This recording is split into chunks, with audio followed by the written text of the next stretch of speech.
One response I always get about Tristan is how much they love him. They really do. I've never had anyone come up to me and say, which you would think I would receive all the time. No one has ever come up to me and said, Tristan was a jerk. Why did you call her Mary? Never happened. I could even help you study if you want. I kind of view studying as a solitary activity. But thanks. Bye, Mary. It's Rory. Hi, I'm Chad Michael Murray, and I'm flashing back to Gilmore Girls. Would you have a boyfriend? None of your business. Is that a no? Is there no one else at the school you can bother? I think you'd like me. You just don't know how to say it. Oh, boy. I believe that was my first recurring role on television. And so, for me, I was really just getting accustomed to the world. And so I was just kind of holding on for dear life. And, Amy Sherman Palladino and everyone come in. Her writing was just so on point. It still is, obviously, today. And she's so good at getting the best out of you and getting the most out of you in every moment. So we were all on this adventure together as a group. And, even though I was reoccurring, it was just such a big thing for me. I was so excited every day to drive onto that Warner Brothers lot and to go see Stars Hollow and to be in it. And Scott Patterson would take us under his wing.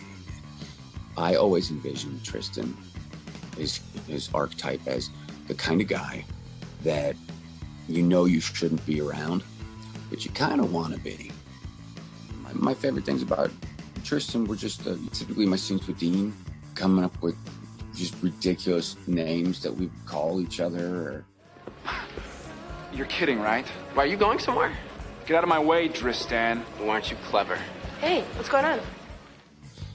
These fight sequences where you're such a jerk, and Jared's like the sweetest guy in the whole wide world, and we get along so well. And it was always fun for me to be on set and for us to have these scenes where we absolutely despise each other, but yet behind closed doors, off set, like we're just palling around and two big goofy kids,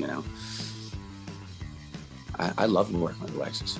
She just was so committed to Rory. It was casting at its finest, right? She was on it. She's the one who I did the majority of my scenes with, right?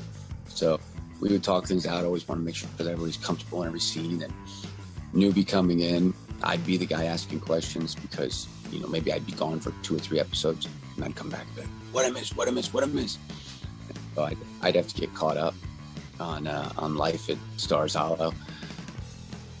So it was always a thing. It's a very fond memory of mine. Always will. Mm-hmm.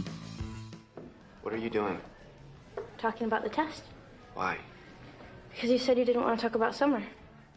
I do remember, the breakup scene where Summer broke up with me and I was, at the piano. I loved that scene. There was something really special about that scene. I just remember it being one of the best scenes that described their relationship. It would have been interesting to see where I think it all would have evolved to had Tristan not gone to military school in North Carolina. Wink, wink, Dawson's Creek. And I think that you can see the writing on the wall in that scene right there, that there's so many places that you could have or could go, right?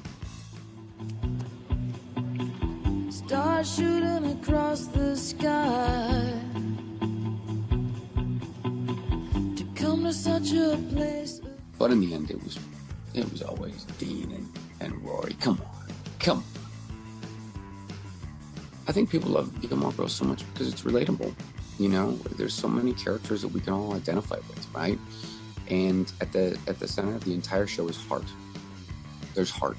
And at the end of the day, I think we're all looking for love. Whether you're Luke or Lorelai or Rory or Jess or Dean or Paris or Tristan, we're all just kind of going through this big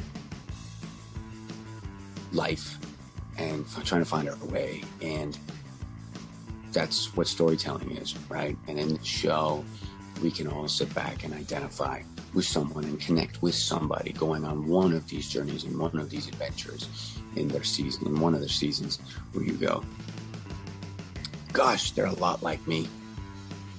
I understand their situation. How are they going to deal with their struggles? And to see them overcome those struggles or choose a new path, that's always fascinating. And I think that that's what really sits with us.